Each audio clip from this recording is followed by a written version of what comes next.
Good morning, dear ones. It's April 3rd in Portland, Maine. Here's the early spring garden. This is an evening primrose. This is a teasel baby. And now I really want to show you ground ivy tucked in here. And ground ivy is so wonderful for these early spring sensations of having a little bit of allergies. Ground ivy helps to move lymph in the upper respiratory system.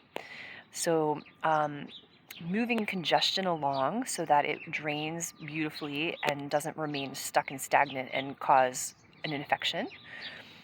And that same quality of moving stuck fluid in the head, in the face, is also true in the pelvis area postpartum. So after the baby is born, but to support birthing of the placenta. And so there's this head-pelvis connection between these two plants. And you can also see here the beautiful scalloping along the edge of the leaf. There's some similarities here with garlic mustard, and you can definitely smell the garlic mustard scent, so you wouldn't make that mistake between the two. Also looks a lot like violet. Violet isn't up quite yet, but violet has a more pronounced point here at the end and doesn't have as much scalloping here at the edges. One of the things that you can tell that's really distinct about ground ivy is that it has little hairs on the top of the leaf. It's a little difficult to see in this image here. You can see it a little bit. So that's very specific to ground ivy as well. So you can differentiate between violet and garlic mustard and ground ivy.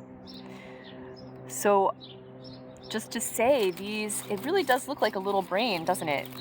The ground ivy. So there is a relationship with moving lymph throughout the head, and this might possibly also be a good ally for reducing the likelihood of stagnation in the mind. Now, that could be an energetic stagnation of the mind, or holding on to beliefs that aren't supportive, or it could also be moving the glymph in the brain between the neurons, so reducing the likelihood of stagnation in the mind, also therefore reducing the likelihood or supporting the brain as it's moving through,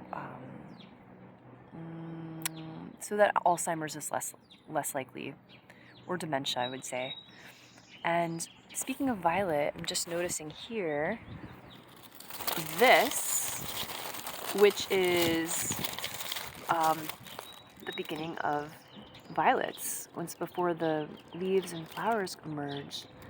And who else is here to show you? That might be enough for this particular video. So I am sending love from Portland, Maine. This is Misha Schuler and Wild Carrot Herbs. Bye for now.